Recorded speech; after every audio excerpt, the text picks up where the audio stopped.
गर्मी में बहू से चूल्हे पर रोटियां बनाने वाला ससुराल। सूरज आग उगल रहा है। अपने ससुराल में रोशनी आज घर के आंगन में चूल्हे के सामने बैठी पसीने में नहाई हुई रोटियां बना रही है। तभी पड़ोस की कुछ औरतें वहां से गुजरती हैं और रुककर तंज कसना शुरू करती हैं। हाय हाय हाय, अरे चंपा देख, क्या दिन आ गए हैं। गर्मी में बहू से चूल्हे पर रोटियां बनवाने वाला ससुराल बन गया गायत्री का घर तो।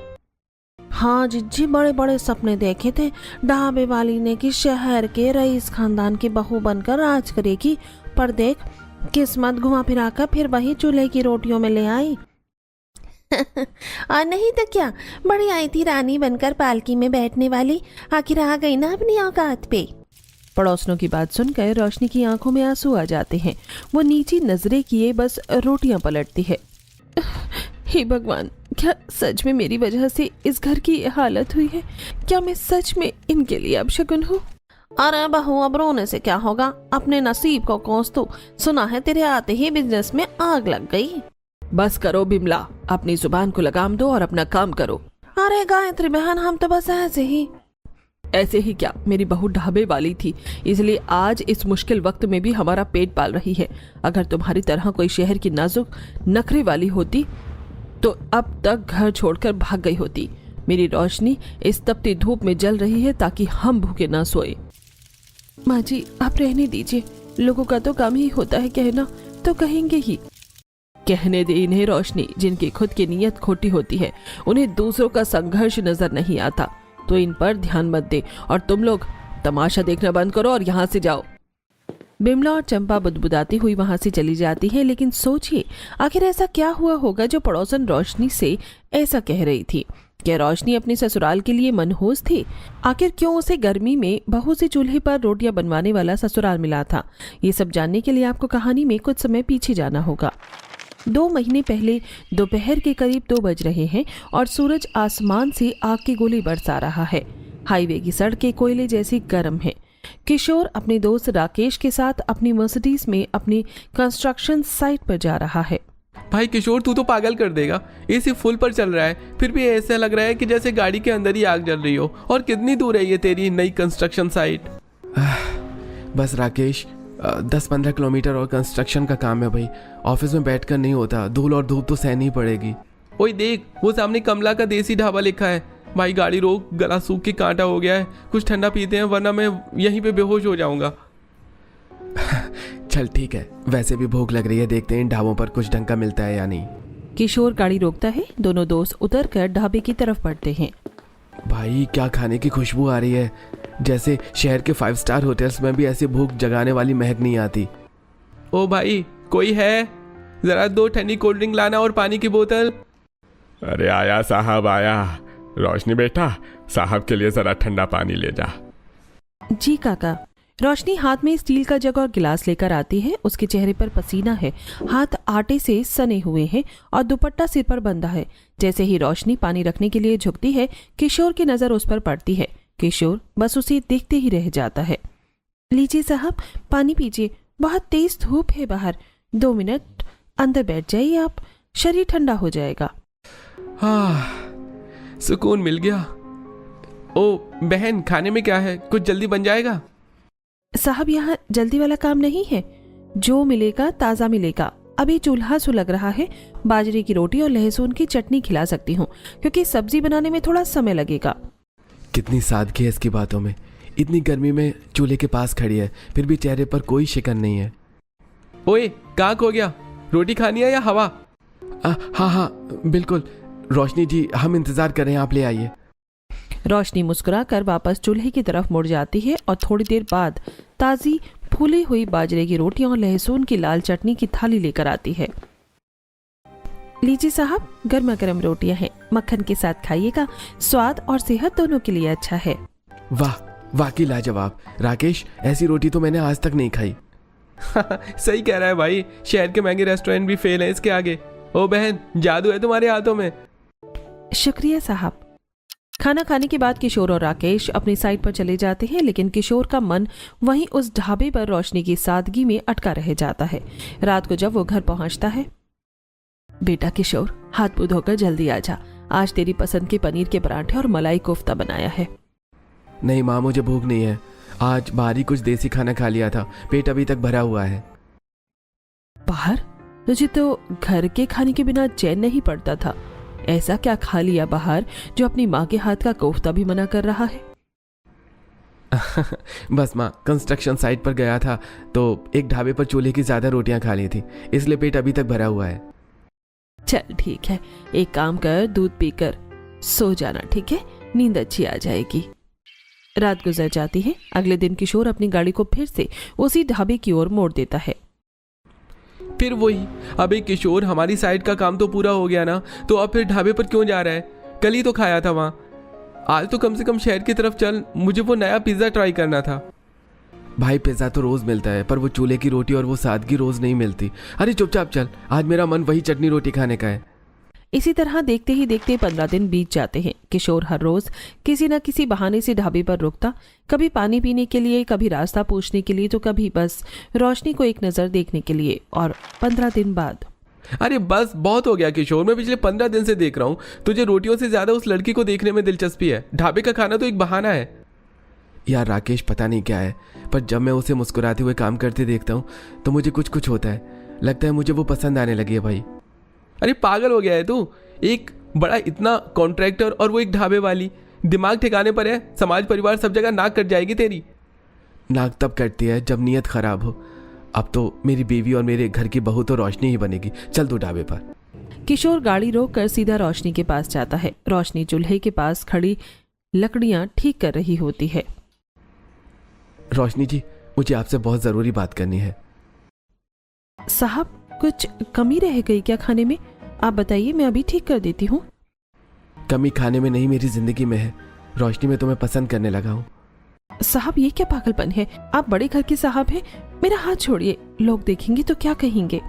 रोशनी हाथ छुड़ाकर वहां से दूर हो जाती है। तभी उसकी माँ कमला जी वहां आ जाती हैं। क्या हो रहा है यहाँ? माँ, ये साहब कुछ अजीब बातें कर रहे हैं। माँ जी, मैं रोशनी को पसंद करता हूँ, उससे शादी करना चाहता हूँ। साहब, आप बड़े लोग हैं और हम गर्मी में चूल्हे पर रोटियां बनाकर रोजी कमाने वाले लोग। आपके घर वाले एक ढाबे वाले की बेटी को कभी नहीं अपनाएंगे। पर मैं आपसे वादा करता हूँ, मैं रोशनी से शादी जरूर करूंगा। आप बस हाँ कर दो। कमला जी रोशनी की तरफ देखती हैं। रोशनी नजरें झुकाए शर्मा रही होती है। उसे देखकर कमला जी किशोर को हाँ कर देती हैं। शाम को किशोर घर पहुंचता है और पूरा परिवार एक साथ हॉल में बैठकर चाय पी रहे हैं। माँ, पापा, दादी जी, मैंने अपने लिए लड़की चुन ली है। मैं शादी करना चाहता हूँ। अरे वाह, मेरा पोता बड़ा हो गया है। कौन है वो भाग्यशाली?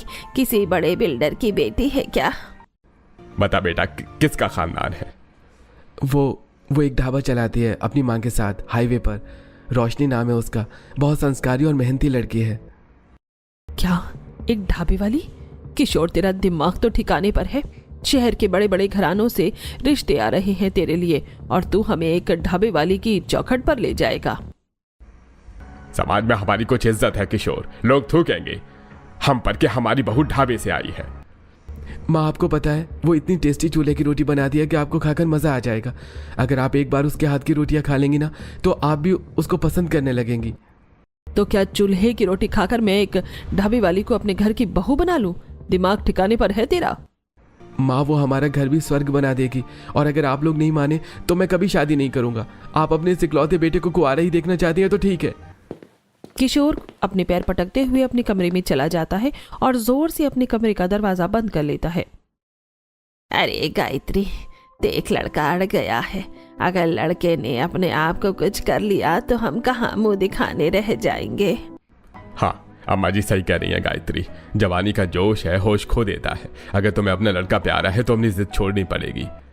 ठीक है, अगर उसकी यही जिद है तो मैं भी देखती हूँ कि एक चूल्हे पर रोटी बनाने वाली कैसे मेरे घर को संभालती है। गायत्री जी भारी मन से हाँ कर देती हैं और फिर ढोल नगाड़ों के साथ किशोर बारात लेकर रोशनी के घर पहुंचता है। शादी की रस्में पूरी होती हैं। रोशनी लाल जोड़े में बेहद खूबसूरत लग रही है। विदाई के समय, दामाद जी, मेरी बेटी ने आज तक सिर्फ गरीबी और चूल्हे का धुआं देखा है। उसे महलों के तौर तरीके नहीं आते। बस उसे संभाल लेना। माँ जी, आप फिक्र मत कीजिए। रोशनी अब मेरी जिम्मेदारी है। विदाई के बाद रोशनी किशोर के आलिशान बंगले पर पहुंचती है। दरवाजे पर गायत्री जी आरती की थाल लेकर खड़ी हैं। रोशनी, दाहिने पैर को अंदर रखो और कलश गिराकर घर में प्रवेश करो। आइए भाभी, यू आर वेलकम। रोशनी शर्माते हुए सहम कर घर के अंदर आती है। मोहिनी उसे उसके कमरे तक लेकर जाती है। कमरा फूलों की खुशबू से महक रहा है। रोशनी घूंघट निकाले बेड के कोने में बैठी है। तभी दरवाजे की कुंडी खुलती है और किशोर अंदर आता है। रोशनी, मुझे तो विश्वास ही नहीं हो रहा है कि तुम सच में अब मेरी हो गई हो। साहब, मेरा मतलब है किशोर जी, ये सब मेरे लिए किसी सपने जैसा है। मैंने तो कभी सोचा भी नहीं था कि मुझे आप मिल जाएंगे। ये सपना नहीं है रोशनी, हकीकत है। अब ये सब सोचना छोड़ दो और इधर आओ मेरे पास। किशोर रोशनी को हक करता है और दोनों एक नए सफर की शुरुआत करते हैं। शादी की अगली सुबह रोशनी तैयार होकर हॉल में आती है। माँ जी प्रणाम, आज मेरी पहली रसोई है, बताइए मुझे क्या बनाना है। क्या बनाएगी बहू? सुना है इसी चूल्हे की रोटियां खिला खिला कर मेरे बेटे को अपने जाल में फंसाया है तूने, तो आज हमें भी चूल्हे की रोटी ही खिलाते। माँ जी आप सफाई मत दे। बाहर आंगन में नौकरों से कहकर मिट्टी और ईंटें मंगवाई हैं। मैंने आज खाना गैस पर नहीं, उसी चूल्हे पर बनेगा। रोशनी की आंखों में आंसू आ जाते हैं और वो चुपचाप आंगन में जाती है और चिलचिलाती धूप में चूल्हा लीप कर उस पर खाना बनाने लगती है। तभी किशोर वहां आता है और उसे देखकर भड़क जाता है।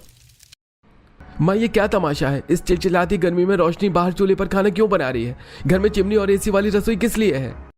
बेटा, तूने ही तो कहा था कि चूल्हे की रोटी का कोई मुकाबला नहीं, तो आज मैंने पहली रसोई में बनवा ही लिया, तो इसमें इतना गुस्सा क्यों? माँ, ये आप प्यार से नहीं, उसे नीचा दिखाने के लिए कर रही हैं। रोशनी चलो अंदर, कोई खाना नहीं बनेगा यहाँ पे। नहीं किशोर जी, माँ जी की इच्छा है तो मैं बना लूंगी। ये चूल्हा और धुआं मेरे लिए नया नहीं है, आप फिक्र मत कीजिए। रोशनी तपती धूप में पसीने में तरबतर होकर चूल्हा सुलगाती है। तभी गायत्री जी की सहेलियां सुरेखा और शिल्पा भी वहां आती हैं। हाय राम गायत्री, ये क्या धुआं कर रखा है तेरे घर में? और ये तेरी बहू है, बेचारी तो पसीने में नहाई हुई है। अरे तुझे पता नहीं क्या, ये तो खुद ढाबे वाली है। रोशनी चुपचाप सबकी बातें सुनती रहती है और बिना किसी शिकायत के चूल्हे पर ताज़ी रोटियां और सरसों का साग तैयार करती है। जैसे ही वो सबको थाली परोसती है, रोटियों की सौंधी खुशबू पूरे आंगन में फैल जाती है। अरे गायत्री, ये तो बहुत ही स्वादिष्ट है। ऐसी रोटी तो वर्षों पहले गांव में दादी के हाथ की खाई थी। सच में गायत्री, तेरी बहू के हाथों में तो जादू है। इतना सादा खाना और इतना जबरदस्त स्वाद। हमें लगा था तू हमें परेशान करेगी, पर ये तो दावत हो गई। हाँ, तो जीवन भर उसने किया ही क्या है? अब कम से कम एक तो हुनर होना ही चाहिए ना, खाना बनाने का ही सही है। गायत्री जी रोशनी को फिर एक बार ताना मारती हैं और सभी के खाना खाने और गायत्री जी की सहेलियों के जाने के बाद रोशनी आंगन और रसोई साफ करती है। उसके बाद थकी हारी अपने कमरे में पहुंचती है। देखा तुमने, माँ ने जानबूझकर तुमसे ये सब करवाया। मुझे बहुत बुरा लगा रोशनी, पर तुमने फिर भी मुस्कुराकर सबको खुश कर दिया। कोई बात नहीं किशोर जी, माँ जी के दिल में जो कड़वाहट है, मैं उसे अपने प्यार और मेहनत से खत्म कर पाऊंगी। बस आप मेरा साथ मत छोड़ना। साथ क्या, अब तो तुम्हें कहीं घुमाने ले जाने की सोच रहा हूँ। हमारा हनीमून ट्रिप बाकी है ना, केदारनाथ के कपाट खुल चुके हैं, तो मैं सोच रहा हूँ हम दोनों भी चलें। बाबा के दर्शन भी हो जाएंगे और तुम्हें थोड़ा आराम भी मिलेगा। लेकिन मुझे नहीं लगता कि माँ जी हाँ नहीं करेंगी। अरे वाह, सब तुम मुझ पर छोड़ दो। अब जब तुम्हारी जैसी बीवी मिली है तो भोले बाबा का धन्यवाद तो करना बनता है ना। मैं माँ से बात कर लूंगा। अगले दिन सुबह किशोर हिम्मत जुटाकर गायत्री जी के पास हॉल में जाता है, जहाँ पूरा परिवार बैठा है। माँ, वो मैं सोच रहा था कि मैं और रोशनी कुछ दिनों के लिए केदारनाथ दर्शन के लिए चले जाएं। वाह, बड़ी जल्दी उल्टी गंगा बहने लगे इस घर में। घर में बूढ़ी दादी बूढ़े माँ बाप बैठे हैं, लेकिन बहू बेटा जाएंगे तीर्थ करने केदारनाथ। वाह रे जमाना। माँ, मेरा वो मतलब नहीं था, बस सोचा कि नई शुरुआत है तो बाबा का आशीर्वाद ले आए। अरे मम्मी यार, अब कैसी बातें करती हो? भैया भाभी को शादी के बाद घूमने तो जाना चाहिए ना। अच्छा है ना, दोनों केदारनाथ के दर्शन पर आएंगे, जाने दो ना। गायत्री, क्यों बच्चे को मना कर रही हो? आजकल के बच्चे कहाँ श्रद्धा दिखाते हैं। अगर वो जाना चाहता है तो जाने दे। हम सब तो कितनी बार हो आए हैं। हाँ गायत्री, जाने दे उन्हें। ठीक है, मेरा क्या, जाना है तो जाओ, सब अपनी मर्जी करो। रोशनी और किशोर केदारनाथ जाने की तैयारी करती हैं। जाने से पहले किशोर रोशनी को उसके मायके लेकर जाता है ताकि वो अपनी माँ से मिल सके। केदारनाथ जा रहे हो? बहुत बड़ी बात है बेटा, पर रोशनी वहाँ बहुत चढ़ाई है और ठंड भी बहुत लगेगी, अपना ध्यान रखना। माँ जी आप फिक्र मत कीजिए, मैं अपनी रोशनी को अपनी पलकों पर बिठा कर ले जाऊंगा। माँ आप दुआ करना कि माँ जी का मन जल्दी बदल जाए और वो मुझे अपनी बेटी जैसा प्यार दे। रोशनी अपनी माँ से विदा लेती है और किशोर के साथ केदारनाथ के सफर पर निकल पड़ती है। चारों तरफ ऊंचे पहाड़ और ठंडी हवाएं चल रही हैं। रोशनी और किशोर हरिद्वार से ऋषिकेश आकर 4 दिनों में देवप्रयाग, श्रीनगर, रुद्रप्रयाग, गुप्तकाशी, सोनप्रयाग और गौरीकुंड घूमते हैं। उसके बाद 28 किलोमीटर की ट्रैकिंग करते हुए केदारनाथ की चढ़ाई कर रहे हैं। रोशनी थक गई हो क्या? लाओ अपना बैग मुझे दे दो और मेरा हाथ पकड़ कर चलो। नहीं किशोर जी, मैं ठीक हूँ, यहाँ सच में बहुत सुकून है। दोनों ट्रैकिंग करते समय एक छोटी सी दुकान पर बैठते हैं। धुएं वाली मैगी की प्लेट सामने आती है। वाह, इसकी खुशबू तो एकदम कमाल की है। अरे खाकर देखो, ये पहाड़ों का जादू है। अच्छा बताओ, मजा आ रहा है ना? हाँ बहुत ज्यादा।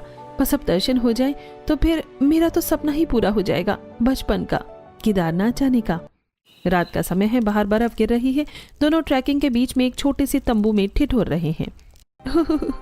कितनी ठंड है, मेरे तो दांत खिटखिटा रहे हैं। शहर में तो हम एसी चलाकर भी परेशान रहते हैं। इसी को तो स्वर्ग कहते हैं धरती का। देखो बाहर आसमान कितना साफ है। रोशनी, मैंने कभी सोचा नहीं था कि मैं तुम्हारे साथ यहाँ आ पाऊंगा। और मैंने कभी नहीं सोचा था कि मेरे जैसी साधारण लड़की किसी कॉन्ट्रैक्टर साहब की पत्नी बनेगी। किस्मत बहुत अजीब होती है रोशनी। आज हम यहाँ स्वर्ग में हैं। बस दुआ करो कि हमारी ये खुशियाँ हमेशा ऐसी ही रहें। रोशनी और किशोर दोनों केदार बाबा के दर्शन करते हैं और केदारनाथ से लौटकर दोनों सूटकेस लेकर थके हारे घर में कदम रखते हैं। रसोई से बर्तनों के पटकने की तेज आवाजें आती हैं। नसीब ही फूटा है मेरा। बुढ़ापे में सोचा था बहू आएगी तो 4 रोटियां चैन की मिलेंगी। यहाँ तो उल्टी गंगा बह रही है। महारानी पहाड़ों की सैर कर रही हैं और यहाँ मेरी बूढ़ी हड्डियां रसोई में खट रही हैं। मम्मी यार, आप तो हद ही करती हो। वो दोनों घूमने भी नहीं जा सकते हैं क्या? और अभी 1 हफ्ता हुआ है भाई की शादी को, उससे पहले तो आप ही काम करती थी ना। अच्छा, अब तू भी उसके ही बोल रही है। चुपचाप अपने कमरे में जा। गायत्री जी मोहिनी को डांट कर कमरे में भेज देती हैं। तभी माँ जी आप हटी में आ गई हो ना, आप बाहर जाकर आराम कीजिए, मैं अभी सारा काम संभाल लेती हूँ। रहने दे, बड़ी आई सेवा करने वाली। जाकर अपने मखमली चादर पर आराम कर। भगवान जाने कैसी बहू ले आया है मेरा बेटा। गायत्री जी बड़बड़ा ही रही होती है, लेकिन रोशनी बिना कुछ कहे चुपचाप काम में जुट जाती है और गायत्री जी पैर पटकते हुए रसोई से बाहर चली जाती हैं। रात को किशोर और रोशनी बात कर रहे होते हैं। गायत्री जी पानी पीने रसोई में जा रही होती हैं और अंदर की बातें सुनकर रुक जाती हैं। रोशनी, मुझे खुद से नजरें मिलाने में शर्म आ रही है। मैंने वादा किया था कि तुम्हें रानी बनाकर रखूंगा, पर यहाँ तो मेरी माँ तुम्हारे साथ नौकरानियों जैसे व्यवहार कर रही है। ऐसा मत कहिए किशोर जी, माँ जी गलत नहीं है। वो तो बस अपनों पर अपना अधिकार जता रही हैं। कैसी माँ और कैसा अधिकार रोशनी? तुम थकी हुई आई हो और उन्होंने तुम्हें पानी तक नहीं पूछा, उल्टा ताने मारने लगी। किशोर जी, माँ होती है। अगर माँ डांट भी दी तो क्या, आज वो नाराज है, कल वो मुझे जरूर अपनाएंगी। बाहर खड़ी गायत्री जी के हाथ से पानी का गिलास छूटते छूटते बचता है। वो चुपचाप अपने कमरे में चली जाती है। सुबह रोशनी हमेशा की तरह जल्दी उठकर रसोई में पहुंचती है। वहां गायत्री जी खुद चाय बना रही हैं। माँ जी आप क्यों कष्ट कर रही हैं? आप जाइए, मैं बस अभी चाय लेकर आती हूँ।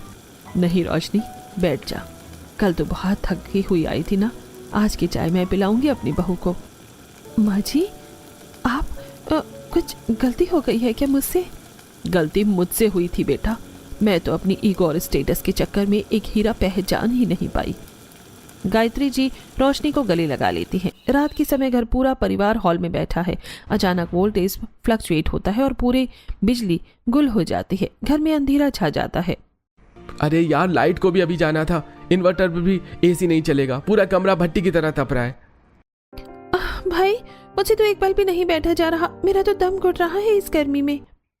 चलो सब बाहर आंगन में चलते हैं, शायद वहां थोड़ी खुली हवा मिल जाए। यहाँ अंदर तो दीवारें आग उगल रही हैं। पूरा परिवार बाहर आंगन में आकर कुर्सियों और खटिया पर बैठ जाता है। ऐसी गर्मी तो मैंने अपनी पूरी जिंदगी में नहीं देखी। गला सूखा जा रहा है और शरीर से जैसे आग निकल रही हो। सच में अम्मा जी बहुत बुरा हाल है। रोशनी बेटा जरा फ्रिज से कुछ ठंडा पानी या शरबत ले आ पीने के लिए। जी मम्मी जी, मैं अभी लेकर आती हूँ। रोशनी अंदर जाती है और किचन में जाकर फ्रिज से आम निकालकर अंधेरे में ही ठंडा आमरस तैयार करती है और सभी को गिलासों में ठंडा आमरस परोसती है। रोशनी बेटा, मान गई तुझे। इस आम रस ने तो कलेजे में ठंडक पहुंचा दी। भाभी, आप तो मैजिशियन हो, इतनी गर्मी में भी आप मुस्कुराकर काम कैसे कर लेती हो? हमें तो चिड़चिड़ाहट हो रही है। मोहिनी, जब हम ढाबे पर होते थे तो वहाँ ना एसी था और ना ही पंखा। मैंने वहीं से सीखा कि अगर मन शांत हो तो गर्मी उतनी परेशान नहीं करती। पूरा परिवार आंगन में बातें कर रहा होता है। उसी समय लाइट आ जाती है, सभी सोने चले जाते हैं। अगली सुबह सूरज निकलते ही किशोर खुशी खुशी अपनी नई कंस्ट्रक्शन साइट के लिए निकलता है, जहां शहर का सबसे बड़ा मॉल बन रहा था। तभी अचानक उसका फोन जोर जोर से बजने लगता है। हाँ मुंशी जी बोलिए, इतनी सुबह फ़ोन क्यों किया? अरे साहब जल्दी आइए, अरे जल्दी आइए, साइट पर भयंकर आग लग गई है, पूरा गोदाम जल रहा है। क्या? आग कैसे लगी? आपने फायर ब्रिगेड को फ़ोन किया कि नहीं? अरे जी साहब, मैंने फोन कर दिया है, पुलिस को भी खबर दे दी है, लेकिन आग बहुत तेज है, कुछ समझ नहीं आ रहा है। ये सुनते ही किशोर की सांसें तेज हो जाती है। वो तेज गाड़ी चलाकर साइट पर पहुंचता है। उधर साइट पर अफरा तफरी मची हुई थी। मजदूर बाल्टियों से पानी डाल रहे थे, कोई पाइप खींच रहा था, कोई अंदर फंसे लोगों को निकालने की कोशिश कर रहा था। चारों तरफ धुआं ही धुआं था। अरे जल्दी पानी लाओ, अंदर लोग फंसे हैं। अरे बिजली बंद करो वरना आग और फैल जाएगी। तभी दूर से फायर ब्रिगेड की तेज सायरन की आवाज सुनाई देती है। 2 दमकल गाड़ियां गेट तोड़कर अंदर घुसती हैं। फायरमैन तुरंत पाइप खोलकर आग बुझाने लगते हैं। अरे सब लोग पीछे हटो, कोई अंदर मत जाना, पहले आग कंट्रोल करनी होगी। किशोर भी दौड़ता हुआ वहां पहुंचता है, लेकिन वहां का मंजर देखकर उसके पैरों तले जमीन खिसक जाती है। उसकी मेहनत, उसका सपना सब आग की लपटों में जल रहा था। ये क्या हो गया? ये आग कैसे लगी मुंशी जी? अरे साहब अनर्थ हो गया, रात को शॉर्ट सर्किट हुआ, किसी ने जानबूझकर या पता नहीं, पूरे गोदाम में आग फैल गई। सारा कच्चा माल, करोड़ों की मशीनें और कीमती सामान जलकर राख हो गया। नहीं, ये नहीं हो सकता। मेरी सारी जमा पूंजी इसी प्रोजेक्ट में लगी थी, इंश्योरेंस के कागज भी उसी ऑफिस में थे, जो अब जल रहा है। तभी घायल मजदूर उसके पास आते हैं। अरे साहब बचाओ, मेरा हाथ जल गया, अंदर कई लोग फंसे थे, सबको चोट आई है, हमें अस्पताल ले चलो। देखते ही देखते साइट पर मातम छा जाता है। देर रात किशोर घर लौटता है और अगली सुबह गेट पर दर्जनों मजदूर और उनके परिवार वाले शोर मचा रहे होते हैं। कईयों के हाथ पर पट्टी बंदी है तो कईयों के चेहरे जले हुए हैं। किशोर साहब, हमें बाहर निकालो, हमारी मेहनत की रोटी तो उस आग में जल ही गई, अब हमारा इलाज कौन कराएगा? देखिए मेरा हाथ, अब मैं कभी काम नहीं कर पाऊंगा। साहब, आपके मॉल की बिल्डिंग में आग लगी और मेरे आदमी की टांग कट गई, अब हम क्या खाएंगे? हमें हट जाना चाहिए अभी के अभी। भाइयों मेरी बात सुनिए, मैं खुद बर्बाद हो चुका हूँ, ऑफिस गोदाम सब जल गया, मेरे पास देने के लिए अभी कुछ नहीं है, थोड़ा वक्त दीजिए। अरे वक्त से पेट नहीं भरता साहब, बड़े लोग तो अपनी हवेली में चैन से बैठ जाएंगे, पर हम गरीबों का क्या? आपके पास करोड़ों की गाड़ियां हैं, ये आलीशान बंगला है, और हमारे पास कल के खाने के पैसे नहीं है। हमें हट जाना दो वरना हम यहाँ से नहीं हिलेंगे। अरे भाइयों शांत हो जाओ, हम भाग नहीं रहे हैं, जो भी नुकसान हुआ है हम भरपाई करेंगे। क्या भरपाई करेंगे? अस्पताल में डॉक्टर पैसे मांग रहे हैं, हमें भीख नहीं अपना हक चाहिए। आपके काम में हमारे आदमी की जान जोखिम में पड़ी, अब आप भुगतान कीजिए। भीड़ बेकाबू होने लगती है, लोग गेट पीटने लगते हैं। किशोर जमीन पर बैठा अपना सर पकड़कर बैठ जाता है। पापा सब खत्म हो गया, मजदूरों का हक मारकर मैं चैन से नहीं रह पाऊंगा। बैंक का कर्जा अलग है और इन गरीबों की आह अलग। मुझे अपनी सारी प्रॉपर्टी, गाड़ियां और ये घर बेचना होगा। बेटा, ये घर, इस घर से हमारी यादें जुड़ी हैं। हम बेघर हो जाएंगे किशोर, हम कहाँ जाएंगे? माँ जी, घर ईंट पत्थर से नहीं अपनों से बनता है, हमें इनका हक इनको देना पड़ेगा। बहुत सही कह रही है किशोर, कल ही वकील को बुलाओ, हम मजदूरों और कर्जदारों का पाई चुकाएंगे। किशोर और उसके परिवार ने अपनी आलीशान गाड़ियां, घर सब बेचकर बैंक का कर्जा चुका दिया। किशोर जी, औपचारिकताएं पूरी हो गई हैं, अब ये घर बैंक के कब्जे में है, आपको 1 हफ्ते में इसे खाली करना होगा। कोर्ट की तरफ से 1 हफ्ते का वारंट आता है। परिवार के पास अब बस खाने को राशन तक ठीक से नहीं बचा था। सिलेंडर खत्म हो चुका था और सभी भूखे बैठे हैं। हम लोग कब तक इस तरह भूखे बैठे रहेंगे? मैं सभी के लिए खाना बनाती हूँ। लेकिन कैसे बेटा? सिलेंडर खत्म हो चुका है और महंगाई की वजह से हम दूसरा सिलेंडर खरीद भी नहीं सकते।